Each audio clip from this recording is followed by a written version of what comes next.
Bismillahirrahmanirrahim. Assalamualaikum warahmatullahi wabarakatuh. Karena pukul sudah menunjukkan 16.15, maka pembinaan akan dimulai ya. Untuk yang lain mungkin nanti bisa menyusul. Bismillahirrahmanirrahim. Assalamualaikum warahmatullahi wabarakatuh. Kepada yang terhormat pendamping UKM ASC Ustadz Dr. Ahmad Sultoni, SAG MPDI, yang Ketua, kepada yang terhormat Ketua Umum UKM ASC Saudara M. Muhammad Robitul Khair, dan kepada yang terhormat pemateri Ustadz Zahid At-Tariq, dan yang terhormat kepada peserta pembinaan di AQ UKM ASC. Puji syukur atas kehadirat Allah Subhanahu wa Ta'ala yang telah memberikan rahmat serta hidayah sehingga kita mampu berkumpul pada pembinaan kali ini. Salawat serta salam tak lupa kita panjatkan kepada Nabi besar kita, Nabi Muhammad SAW, yang telah mengubah zaman zahiliyah dengan adinul Islam. Nah, materi pembinaan di AKI pada sore hari ini akan disampaikan oleh Ustadz Zahid At-Tariq dengan tema yang berjudul Brainstorming Idea di AKI. Eksplorasi ide dan gagasan serta analisis masalah dan kebutuhan user. Sebelumnya saya ucapkan terima kasih kepada pemateri yang telah menyempatkan waktunya untuk hadir pada pembinaan kali ini. Untuk itu, saya persilakan kepada pemateri untuk menyampaikan materinya. Dipersilakan. Ya, bismillahirrahmanirrahim. Assalamualaikum warahmatullahi wabarakatuh. Waalaikumsalam warahmatullahi wabarakatuh. Wajah-wajahnya baru semua ini.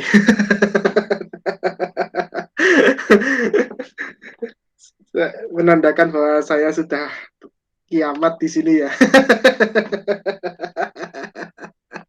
Oke, yang terhormat kepada Ketua UKM. Saya sudah nggak tahu ini Ketua UKM SC juga itu siapa namanya, saya sudah nggak tahu juga ini. Pendamping ASC dan juga rekan-rekan DAG sekalian yang berbahagia. Di sini rata-rata angkatan berapa ya? Angkatan 19-20 ya? Angkatan 2020, Kak. 2020 ya? Waduh, 3 tahun di bawah saya. Oke. Ya, nggak apa-apa. Saya istilahnya lebih kelihatan lebih berwibawa ya di sini ya. Oke. Di sini teman-teman bisa dikatakan DAG ini adalah tempat saya juga waktu dulu saya masih mahasiswa baru ya. Jadi saya mulai ikut DAG ini semester 2. Dalam arti ya mungkin di sini ada yang baru maba begitu ya, atau mungkin ada yang angkatan sudah lama begitu. Saya baru ikut DAG ini semester 2. Dalam artian saat itu masih masih glory-glorynya MTQ AMN 2017. Jadi angkatan-angkatan lama jadi saya ini. Jadi kalau mungkin masih mengingat ada Mas Ilham, ada Mas siapa? Mas Novi Indrakanani, Mas Ari, Mas Faskal, itu semuanya adalah ya sepantaran lah dengan angkatan lama. Dan di sini saya baru-baru semua, jadi saya agak susah mengenalnya. Mungkin bagi rekan-rekan yang belum mengenal saya, ya saya Zahid Jufar At-Tariq ya, di poster sedikit keliru ya.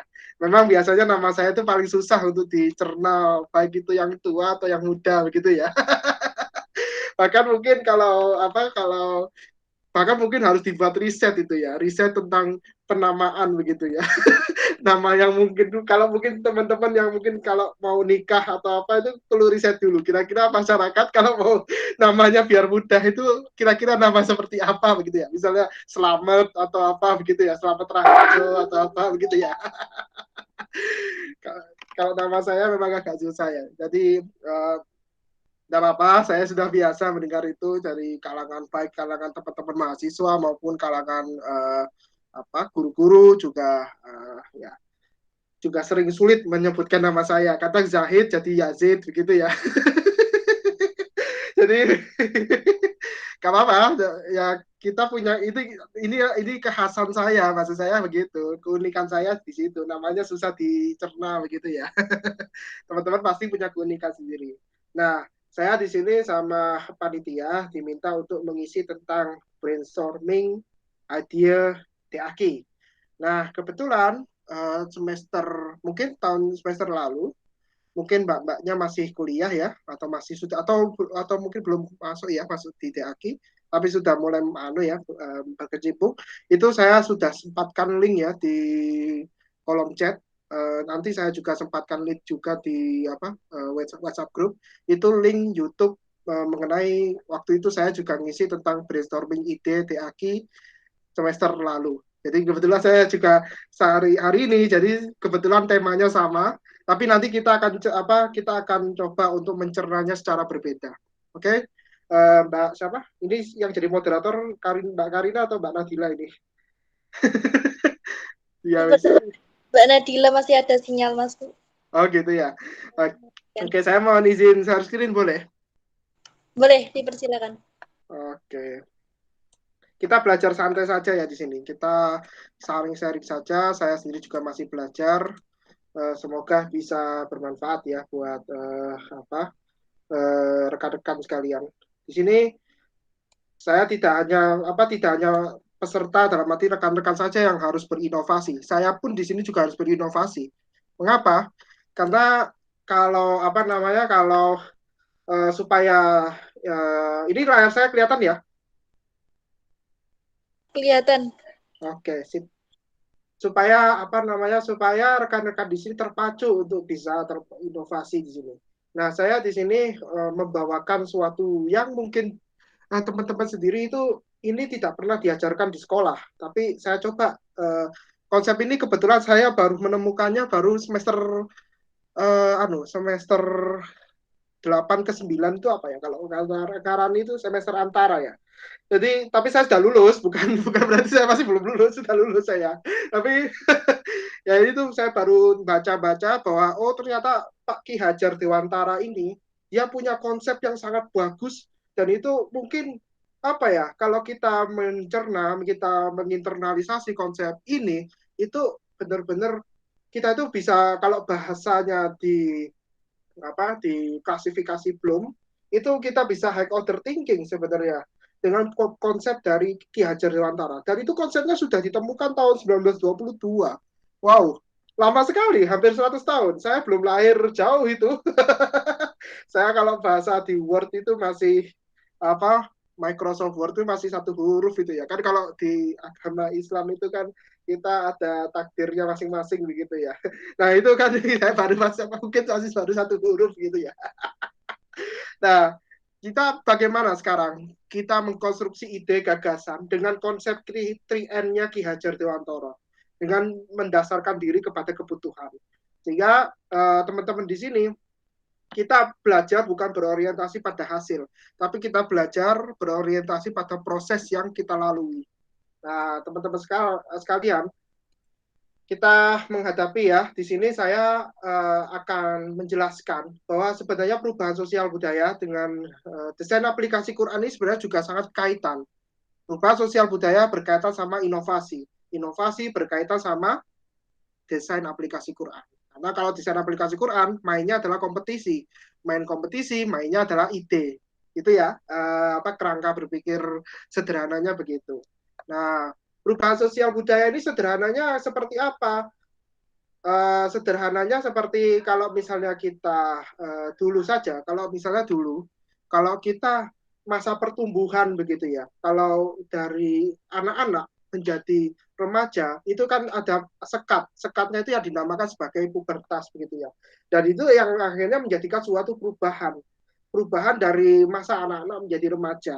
Nah itu sebenarnya kita sudah mengalami sebuah perubahan, sehingga perubahan di sini adalah suatu keniscayaan atau suatu kepastian, ya kan? Kita tidak akan pernah menghindari sebuah perubahan.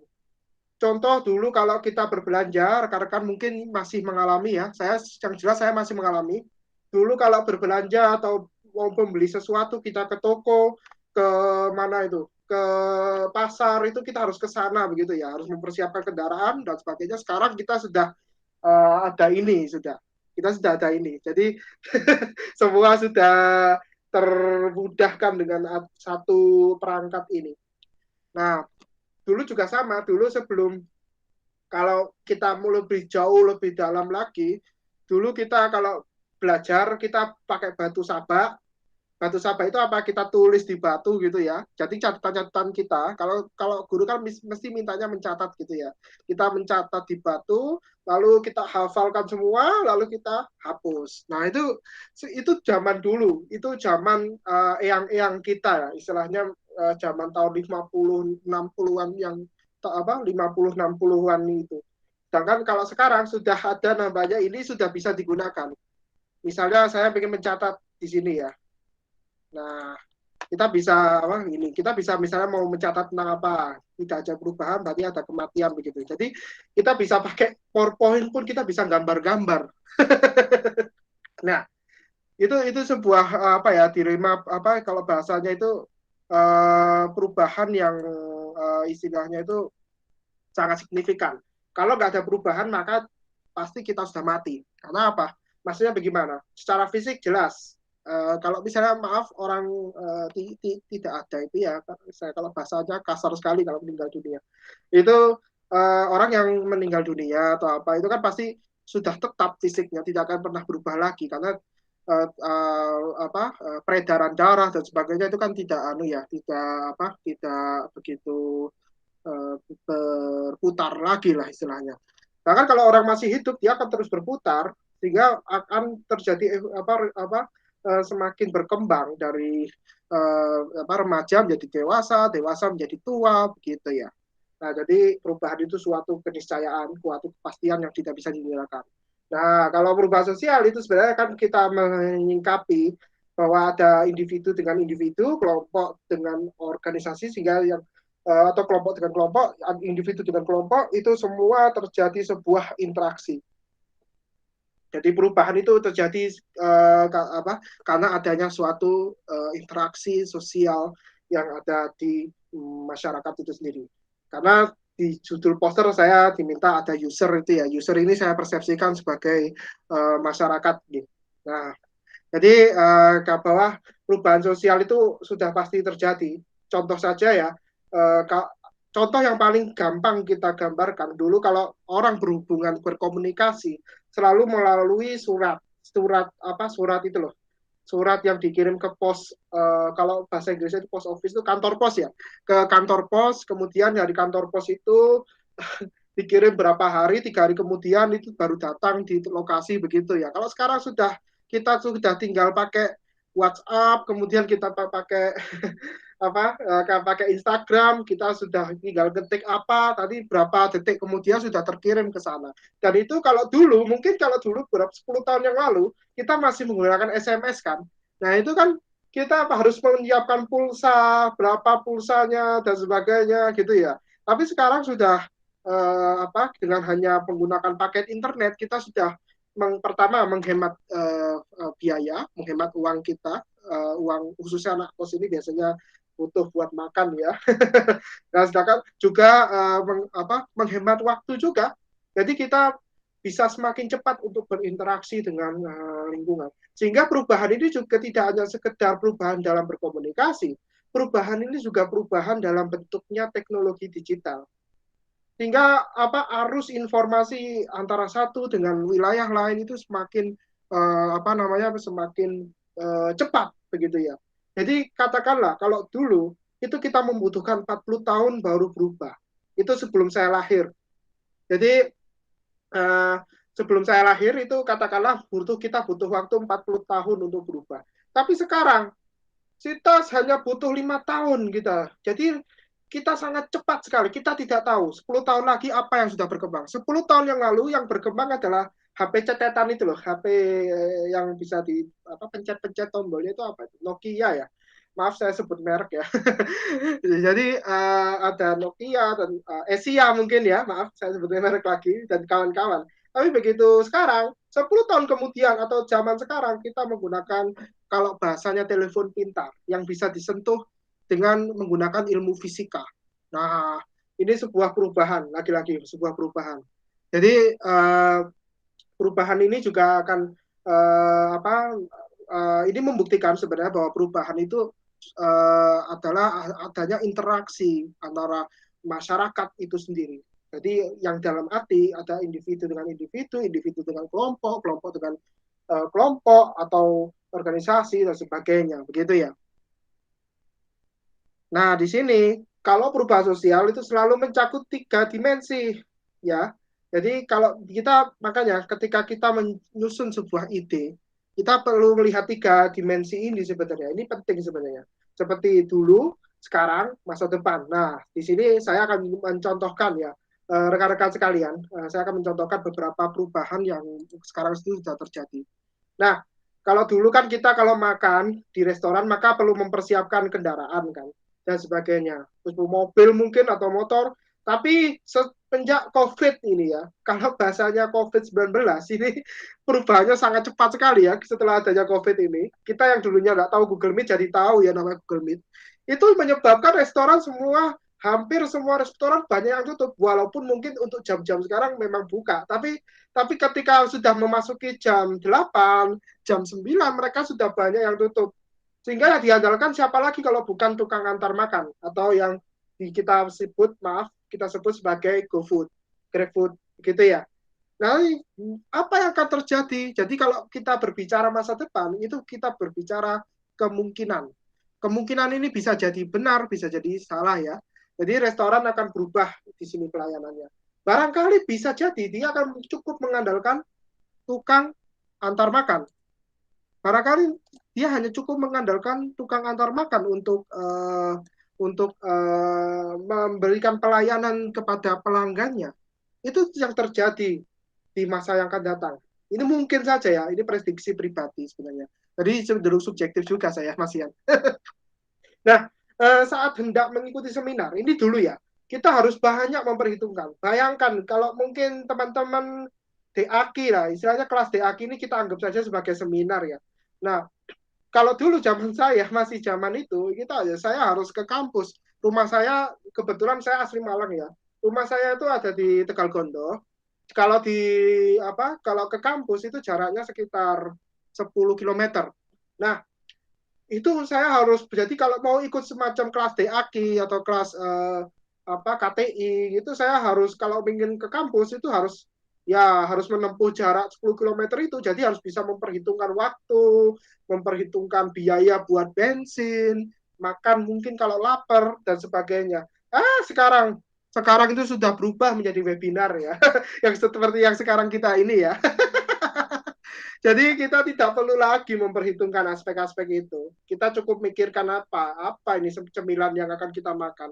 Kebetulan saya bawa ini harusnya saya bawa cemilan minuman ini biar lebih seger gitu kan ngomong gitu ya. Jadi lebih enak juga ya. Jadi mungkin teman-teman kalau mau ikut webinar biar lebih santai atau ikut kelas kuliah gitu, nggak apa. Kalau ikut kelas kuliah atau via daring begitu, teman-teman bisa beli popcorn atau kalau saya biasanya rengginang begitu ya. Jajanan-jajanan seperti itu. Jadi dengan adanya pembelajaran webinar dan sebagai COVID-19 ini ya, dampaknya ini sangat signifikan. Dan ini yang akan terjadi, yang mungkin terjadi di masa yang akan datang. Bahwa mungkin webinar ini sudah mulai masif begitu karena masyarakat begitu merasakan enaknya dengan adanya webinar kita bisa mendengarkan ceramah saya ini sambil tidur begitu ya. Jadi enak juga ya. Jadi mungkin barangkali seminar ini akan sangat jarang dan bahkan mungkin kalau lebih kreatif lagi mungkin akan dilakukan secara ini blended. Blended itu apa? Blended itu sebenarnya kalau secara singkatnya itu memang campuran tatap muka dengan online. Tapi kalau secara ditinjau teoritik itu tidak hanya secara tatap muka dan online, ada prosesnya juga yang menambahkan seperti itu. Nah, itu yang mungkin akan terjadi di masa yang akan datang. Webinar mungkin akan masif. Semua akan merasakan betapa enaknya ikut webinar. Menerima ilmu tanpa harus keluar negeri misalnya. Saya ikut kelas sekarang ini, saya beberapa kali pernah ikut kelas ke luar negeri melalui webinar. Jadi saya ikut kelas di Harvard, saya ikut kelas di Oxford, ikut kelas di Boston University, di Amerika sana ya, Oxford itu di Inggris. Jadi saya sekaligus juga belajar bahasa Inggris kan, saya juga lagi belajar juga kan bahasa Inggris. Jadi kita merasakan betapa enaknya ya pembelajaran webinar ini. Ya walaupun mungkin kalau mungkin secara pengalaman kita belum terlalu dapat ya karena memang kita masih pengujian. Nah, ini yang juga sama seperti itu. Dulu dianggap kalau orang dianggap belajar kalau dia itu keluar kelas gitu ya. Kalau orang keluar kelas dia dianggap sudah melakukan proses belajar. Nah, kalau sekarang orang dianggap belajar kalau sudah mengikuti Zoom sama Gameit. Ini benar apa tidak? Karena karena kalau kita tidak ikut Zoom itu pasti ada presensi dan sebagainya. Makanya saya kadang itu lucu juga, harusnya ketika saya mengikut Zoom gitu ya atau Gameit begitu ya, harusnya tidak perlu lagi membuat Google Form untuk membuat presensi dan sebagainya, tapi harusnya melalui Zoom atau Gameit kita sudah bisa memantau siapa saja pesertanya yang sudah ikut. Nanti kita tinggal catat sendiri, kan selesai. Ya walaupun mungkin kalau misalnya secara administratif mungkin tapi ini kalau saya berbicara masalah efektivitas saja di sini. Nah, itu yang terjadi ya sekarang bahwa kalau orang belajar itu kalau dia sudah dinyatakan selesai mengikuti Zoom sama Gameit itu kalau sekarang. Kalau masa depan, nah ini yang harapan yang dinantikan bahwa belajar itu bisa dilakukan di mana saja kapan saja. Dalam artian apa? Seperti yang saya lakukan tadi, saya bisa belajar ke Amerika, saya bisa belajar ke Inggris, walaupun dengan online, itu saya yang penting sudah membentuk proses pengalaman saya. Saya akhirnya tahu, oh ini loh, bahwa saya baru tahu juga kalau orang luar negeri itu masih percaya sama alien, itu saya juga baru tahu loh itu. Jadi beda ya kalau di sini kan maaf, di sini kan orang-orang banyak yang percaya sama jin gitu ya. Kalau di sana itu masih percaya sama alien gitu ya. Jadi saya pernah interaksi sama orang Rusia gitu ya, dengan bahasa Inggris tentunya, bahwa mereka itu masih percaya sama alien. Nah, jadi ini yang kita harapkan, kita bisa mengeksplorasi pengalaman kita. Sebagaimana kita tema kali ini kita eksplorasi ide kita untuk membrainstorming kita dalam mengembangkan ide, gitu ya. Nah, kalau ini lomba dilakukan secara luring. Kalau dulu itu seperti itu. Jadi kalau di sini rata-rata angkatan 19 20 21 ya. Nah, mungkin kalau misalnya ini karena zaman saya masih via luring, jadi mungkin saya akan cerita saja pengalaman saya ya. Jadi kalau dulu saya pernah waktu itu saya ke Medan itu ngapain saja ya ada urusan lah, nggak mungkin kalau cuma main, saya nggak punya uang juga untuk ke sana. Nah, saya ke Medan itu waktu itu lomba karya tulis. Nah, itu pengurusan dananya luar biasa. Saya harus mempersiapkan ini transportasi, penginapan, apalagi uang makan dan sebagainya. Dan itu kan transportasi ke Medan itu kan saya harus juga nggak hanya taksi atau nggak hanya bis begitu kan, nggak hanya itu. Kita juga harus naik pesawat untuk itu dan itu kan mahal. Dan itu kan harus saya membuat laporan. Dalam arti membuat laporan untuk diajukan kepada fakultas begitu kan sederhananya. Nah, itu kalau dulu secara luring. Jadi prosesnya sangat lama dan begitu kita sampai di sana hanya untuk presentasi terus nginapnya di hotel lalu ya mungkin ada jalan-jalannya ke Danau Toba dan sebagainya itu anggap aja sebagai refreshing saja ya. Jadi itu enaknya luring memang ada jalan-jalannya juga. Nah, tapi sekarang lomba ini sudah enak teman-teman. Lomba ini secara daring. Kalau dulu itu karena lombanya bersifat luring, saya kalau ikut lomba harus mikir-mikir teman-teman, karena tugas kuliah saya juga, banyak sekali. Jadi kalau misalnya saya ikut lomba sembari juga kuliah, waduh, itu benar-benar memakan waktu yang sangat lama lah, istilahnya sangat menguras otak saya juga, karena kuliah saya juga basisnya banyak praktikum. Saya kan dari jurusan teknologi pendidikan ya teman-teman. Nah, jadi tapi sekarang lomba itu dilakukan secara daring sehingga kita nggak perlu mempersiapkan transportasi, mempersiapkan penginapan yang harus kita cukup di rumah sudah ikut lomba, atau mungkin dari teman-teman bisa ke kampus janjian sama teman barengan begitu di satu ruangan atau bagaimana, atau mungkin mau nyewa tempat juga nggak masalah, tapi tidak harus ke sana, dalam arti tidak harus ke Medan itu tadi. Kita bisa kita bisa melakukannya di tempat masing-masing. Nah, yang perlu Anda pikirkan cuma satu, apa cemilannya, begitu aja. Jadi begitu ya. Nah, kalau di masa depan, nah ini mungkin yang akan terjadi adalah lomba dilakukan secara daring atau luring. Dalam arti apa? Kalau lomba secara daring ya lombanya mungkin dilakukan secara virtual, tidak usah ketemu, atau luring juga. Barangkali kalau mungkin ada yang merasa ingin jalan-jalan dan sebagainya, begitu ya. Ini hanya asumsi saya saja. Sehingga yang paling penting di sini adalah perlu memastikan ya. Saya lupa membold ya ini ya. Perlu memastikan kepada buku panduannya. Katakanlah kayak desain aplikasi Quran. Mbak Karina, saya mau tanya, itu sekarang MTQ MN mau diadakan di mana? Belum tahu, Mas. Ya, mungkin kalau MTQ MN seperti PKM tahun lalu kan via online. Ya mungkin walaupun tepatnya di UGM tapi via online begitu ya. Barangkali MTQ MN via online begitu, maka ya perlu dipastikan saja di buku panduannya. Dalam arti apa yang akan terjadi, dalam arti kira-kira MTQ MN ini kalau online apa offline. Nah, kalau online maka strateginya bagaimana ketika nanti menghadapi mereka. Nah, itu nanti kalau masalah strategi presentasi nanti bukan saya ya, bukan ranah saya itu ya. Nanti insya Allah ada yang mungkin Mas Ari atau Mas Ilham itu lebih jago daripada saya. Nah, di sini rekan-rekan sekalian, desain aplikasi Quran di sini sangat terkait sebenarnya dengan perubahan sosial yang ada masyarakat. Karena ada inovasi di sini. Nah, inovasi di sini pasti ada namanya hambatan sama penerimaan. Hambatan itu apa? Maksudnya hambatan itu ada yang menghambat inovasi. Bisa jadi hambatan kultural, bisa jadi hambatan sosiologis, atau dalam arti contoh paling sederhana, saya waktu KKN di salah satu wilayah di Kabupaten Malang sana, jauh ya dari rumah saya itu, kalau dari rumah saya ke tempat KKN saya itu 30 km gitu ya. Jadi kalau ke sana itu 2 jaman lah saya. Nah itu waktu itu kalau membuat sebuah ide-ide dan sebagainya itu semua ditolak gitu karena tidak menyesuaikan sama yang ada di masyarakat. Jadi itu ada hambatan di sini. Hambatannya apa? Kadang karakteristik masyarakat kurang mendukung dengan itu. Sehingga ya kita harus legowo untuk itu. Nah, sama seperti desain aplikasi Quran, kita bisa membuat banyak karya-karya, kita bisa buat ide-ide tentang karya-karya yang berbasis pada Al-Quran dengan perangkat aplikasi dan sebagainya. Tapi yang paling utama itu tadi melihat kebutuhan yang ada sekarang ini. Nah, nanti masyarakat sekarang butuhnya apa? Nah, jadi kayak contohnya sekarang ini lagi boomingnya adalah pembelajaran berbasis digital.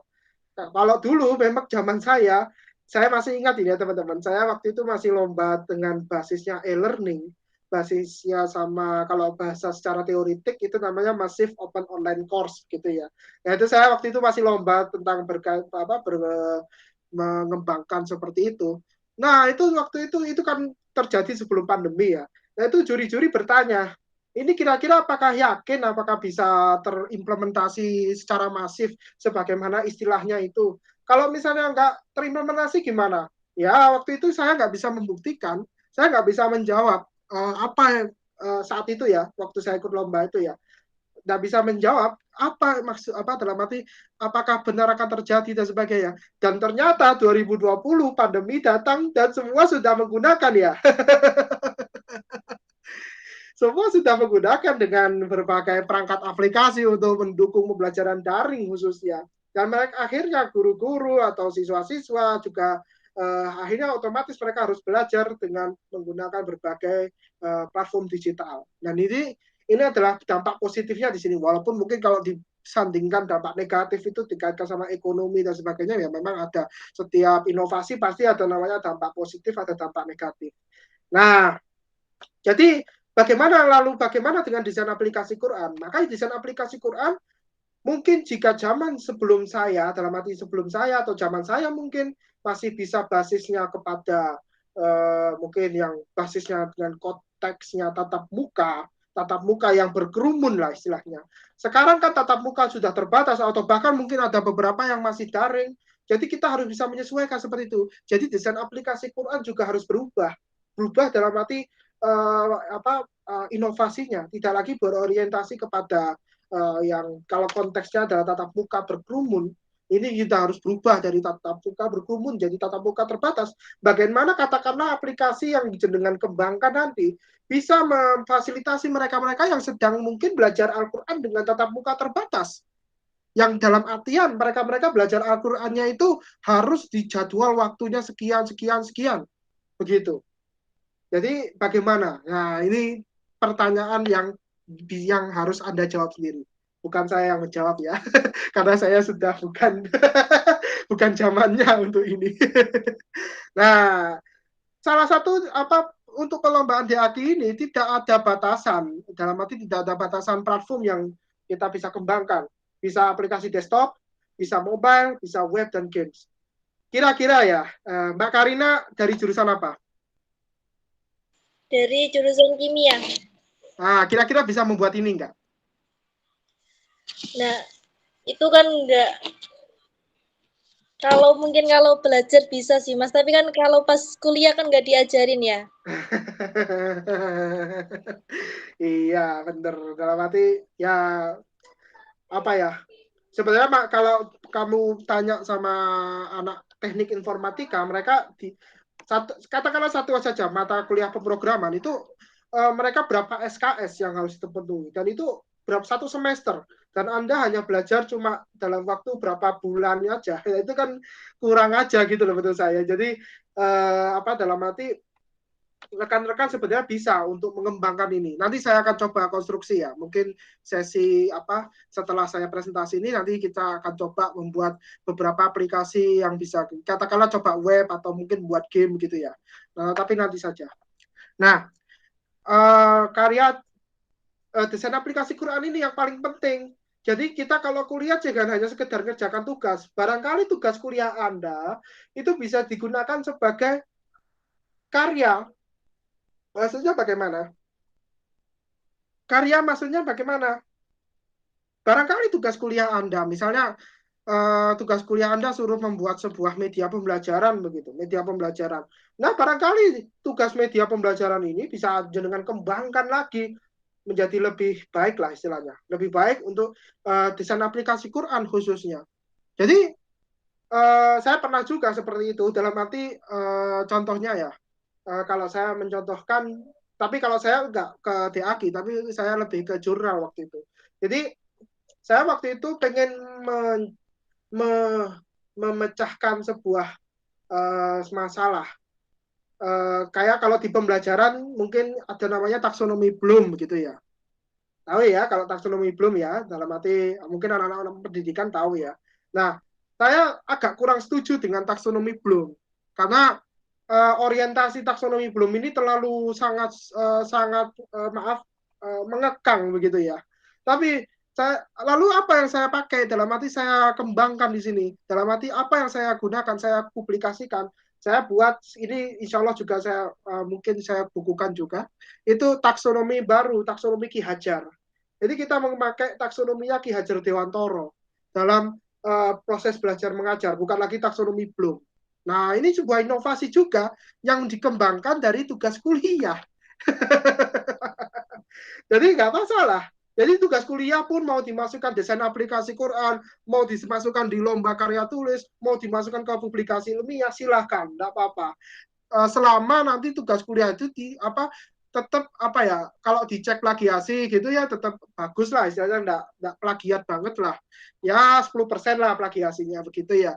Jadi tetap memakai etika dari karya tulis ilmiah itu sendiri begitu ya.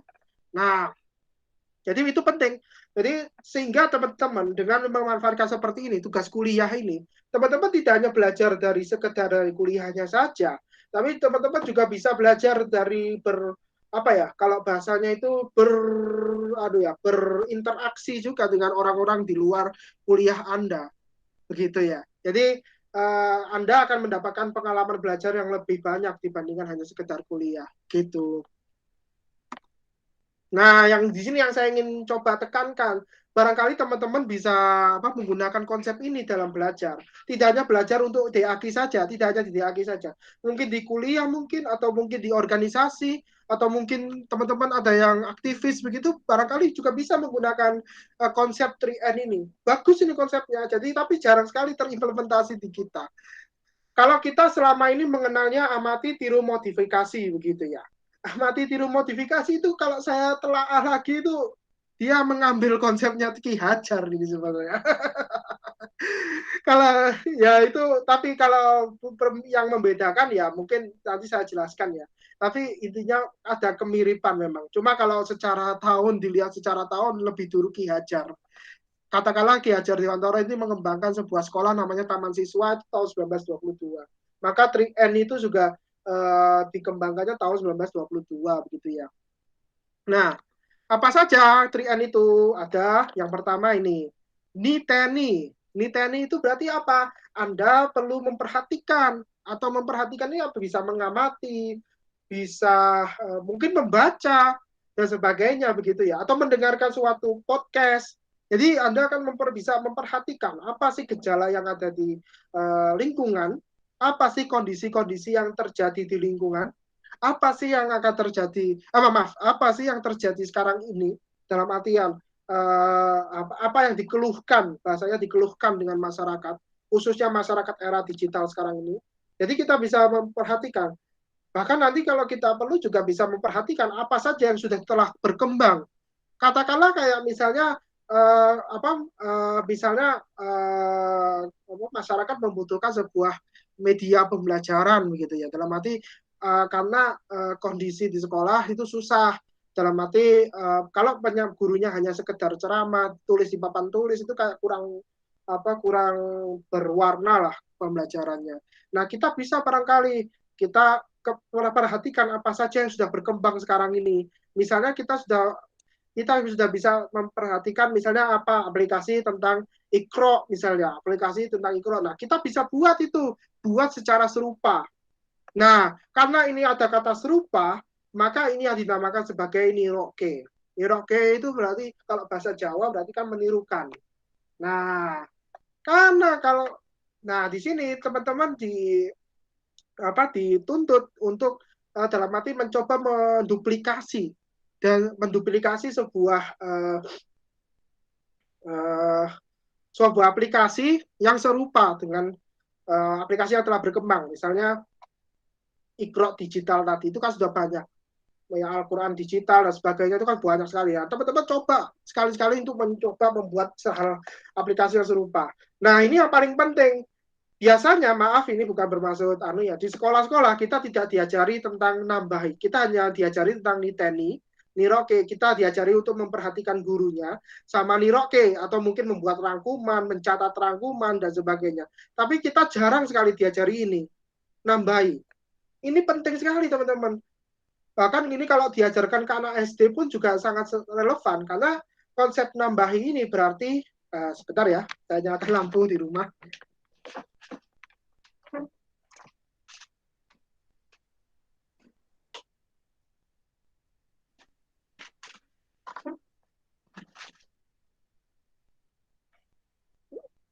Ya, kalau barangkali dengan konsep nambahi ini berarti teman-teman bisa berkreativitas, menambahkan apa yang kiranya yang kurang.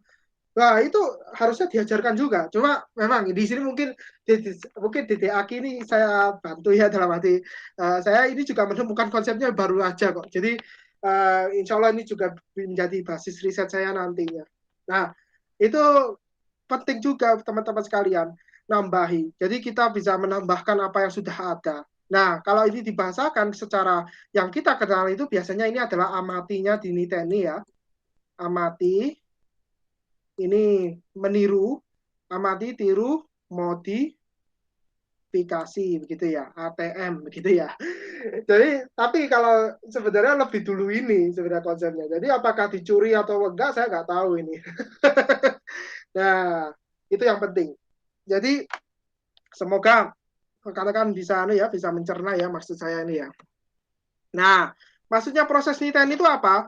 Proses niteni itu seperti memanfaatkan berbagai indera penglihatan, memanfaatkan berbagai indera pendengaran, penciuman, peraba, perasa, sama indera keenam itu mungkin yang bagi teman-teman yang punya indera keenam barangkali. Kalau saya sih cuma 5 sih.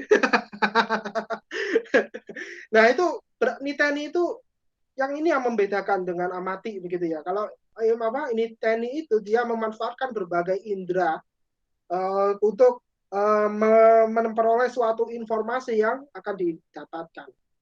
Sehingga dia akan menemukan sebuah observasi yang akan dari observasi itu akan menjadi sebuah informasi yang layak untuk digali.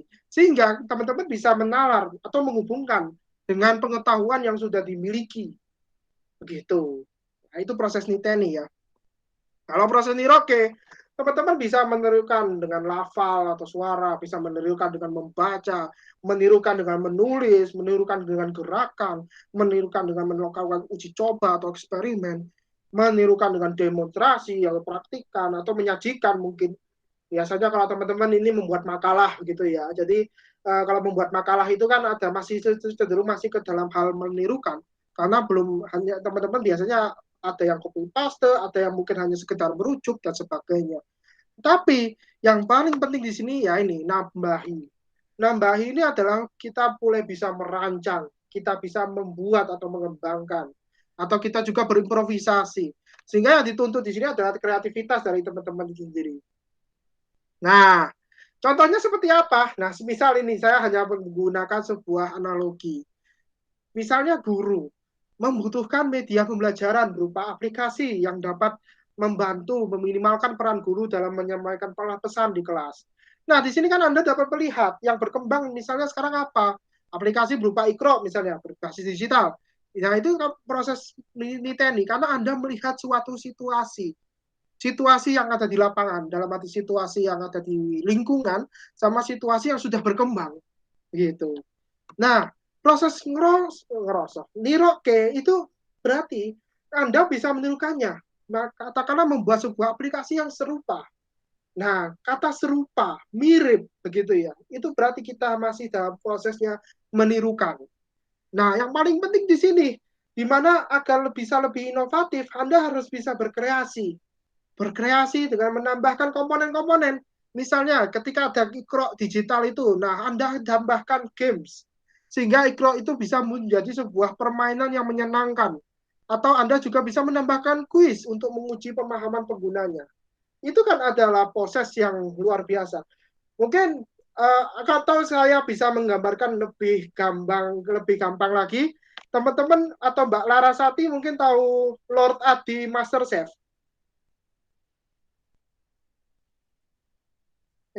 Pripon, Kenapa?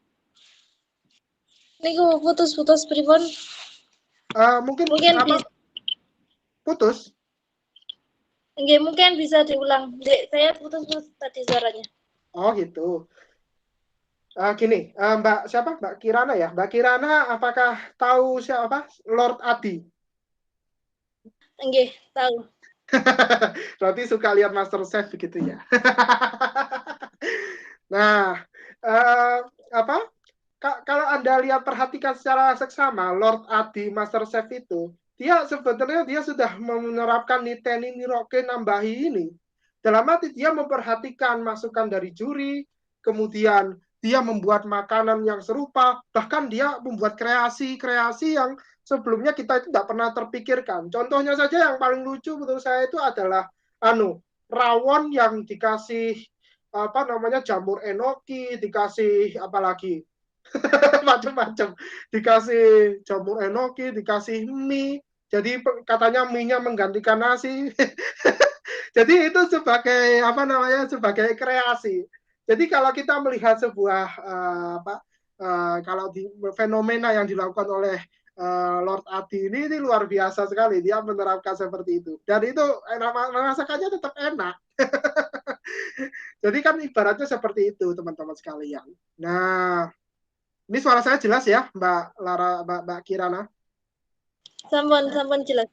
Oke, jadi begitu ya teman-teman sekalian. Jadi kita perlu dalam arti kita perlu melihat di sini ya, melihat apa yang terjadi dan sebagainya, kemudian membuat sebuah hal yang serupa dan hanya kita bisa berkreasi di sini. Yang paling penting itu.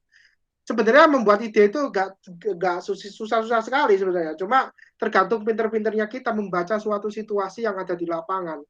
Begitu. Oke, sesuai janji saya akan coba untuk saya akan coba untuk memberikan tutorial sedikit ya, barangkali bisa bermanfaat buat teman-teman yang dalam tanda kutip bukan dari jurusan teknik informatika ya. Saya di sini akan mencoba rekan-rekan sekalian membuat website yang sederhana. Kita bisa menggunakan misalnya Google Doc. Nah, ini saya cukup 2 saja ya, sebelum waktunya juga hampir ini sudah mau selesai.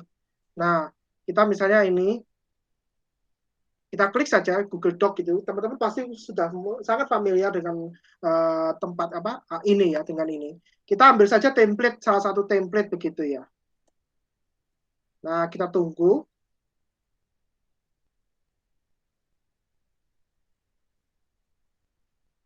Nah, kita bisa mengisi. Misalnya kita akan coba isi ini tentang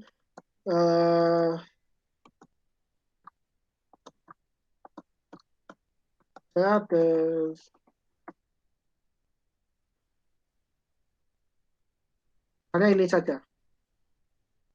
Misalnya ini saja ya, misalnya ini aja ya. Nah, misalnya ini sudah terisi semua ya teman-teman. Nanti teman-teman tinggal bisa menggantinya masing-masing. Nah, kita bisa klik file lalu kita pilih ini, publikasikan di web. Nah, klik publikasikan, kita oke. Nah, kita sudah masuk linknya ya, kita copy saja, habis itu buat tab baru, paste, kita enter. Nah, selesai. Anda sudah membuat website di sini. Jadi sebenarnya sederhana membuat website itu. Atau yang paling biasanya kalau ini kan hanya sekedar ya teks sama gambar aja ya. Saya ingin menambahkan misalnya Mas, misalnya pengen ada videonya dan sebagainya. Ya, misalnya bisa saja. Barangkali mungkin ada yang ingin seperti itu. Misalnya Google Site gitu ya. Kita pakai Google Sites. Nah, kita masuk saja di sini. Nah, kita bisa memilih template yang hendak ingin kita pakai. Nah, ada beberapa acara, dan kita misalnya yang ini aja ya.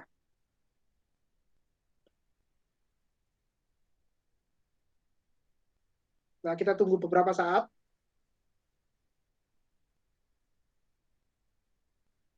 Tinggal tunggu beberapa saat. Ya, sudah, teman-teman tinggal mengganti-ganti saja di sini. Nah, bisa mengganti gambar. Bentar. Masih menunggu ya. Oke, kita malah barangkali pengen belajar tentang media pembelajaran.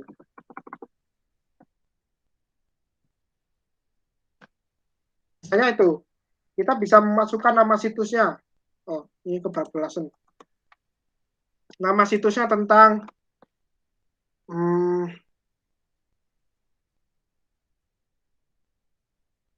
ini tentang TEPUM aja lah, TEPUM gitu aja ya. Kita bisa menambahkan logo, barangkali kalau ingin menambahkan logo. Kita bisa mengubah gambar juga. Misalnya kita pilih gambar tentang yang mungkin disediakan saja. Nah, ini kan kita bisa nambahkan ini loh. Ya, kita klik pilih, lah selesai. Nah, ini sudah membuat website, teman-teman. Mudah kan? Nah, ini nanti kalau misalnya mau menambahkan video, nanti teman-teman bisa menambahkan di sini. Ada berupa YouTube, ada berupa tombol, ada berupa mungkin daftar isi kalau diperlukan, dokumen untuk menambahkan sebuah ya, kalau pengen ada PDF-nya begitu ya mungkin ya. Ada formulir kalau ingin ada evaluasi bagi kalau mungkin media pembelajaran, ada juga spreadsheet untuk Excel dan sebagainya. Jadi teman-teman juga bisa menggunakan ini Google Site untuk desain aplikasi Quran. Jadi teman-teman tinggal bagaimana kreativitas teman-teman sendiri itu dalam mengembangkan. Ya mungkin itu ya, sebelum waktunya juga habis ini selesai. Jadi mungkin itu ya yang bisa saya sampaikan ya. Barangkali kalau ada pertanyaan silahkan di monggo. dipersilahkan. Oke, saya akhiri, saya kembalikan ke Mbak Karina. Oke, terima kasih atas materinya. Untuk teman-teman yang ingin bertanya, dipersilakan untuk raise hand ya. Kalau tidak bisa, mungkin bisa langsung ketik di kolom komentar.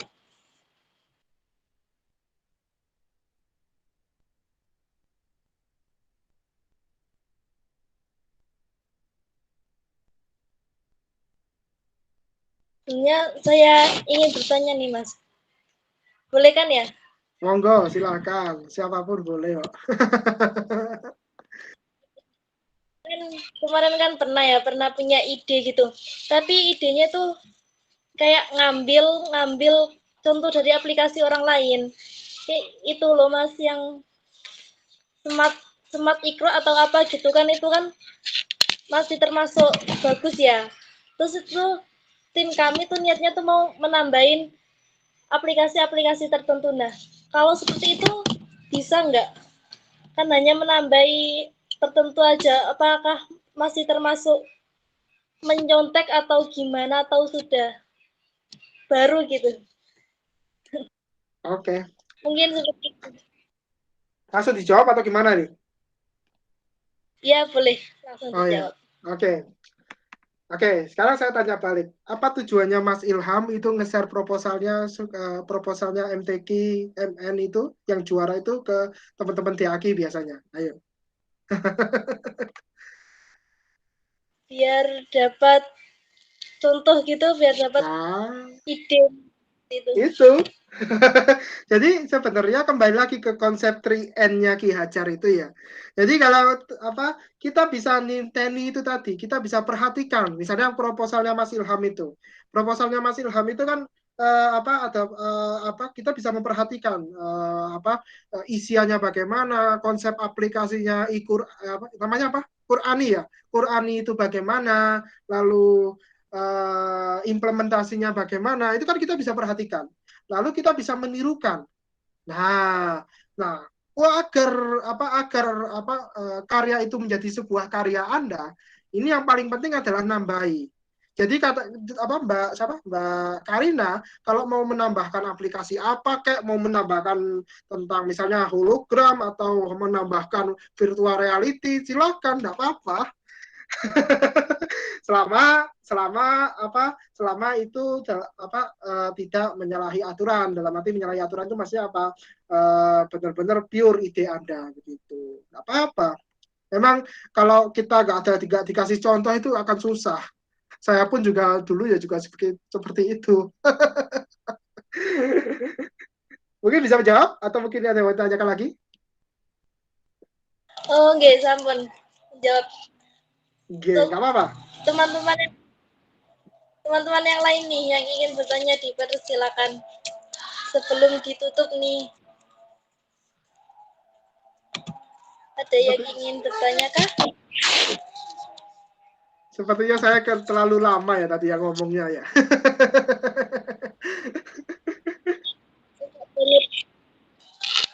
Jadi ada pandangan gitu Mas buat nyari ide gitu. Iya, kalau ide itu kan kalau di kuliah itu berapa SKS itu ya. Jadi susah juga harus. Monggo kalau ada yang mau tanyakan. Nyari idenya kan emang susah ya Mas. Iya. Sepertinya nggak ada pertanyaan nih dari teman-teman. Itu ada yang kayaknya ada di chat ini. Oh, saya kira halo. Oh, enggak ada.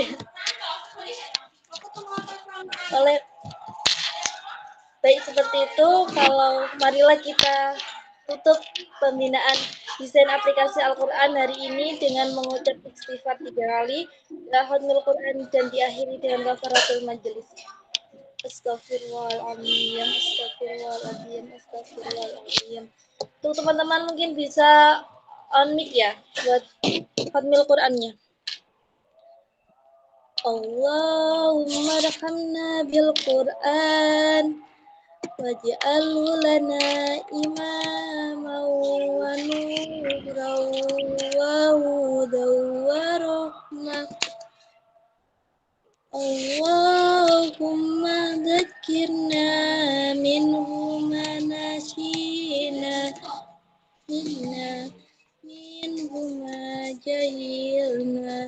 waj'alhu lana hujjatai ya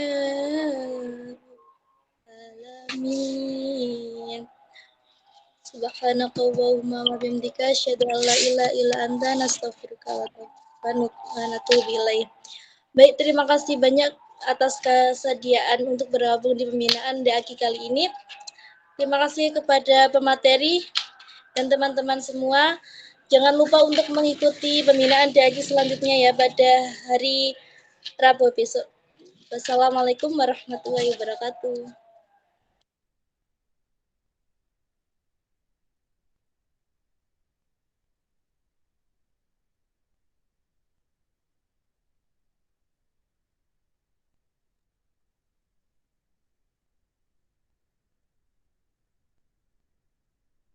Saya mohon izin silakan.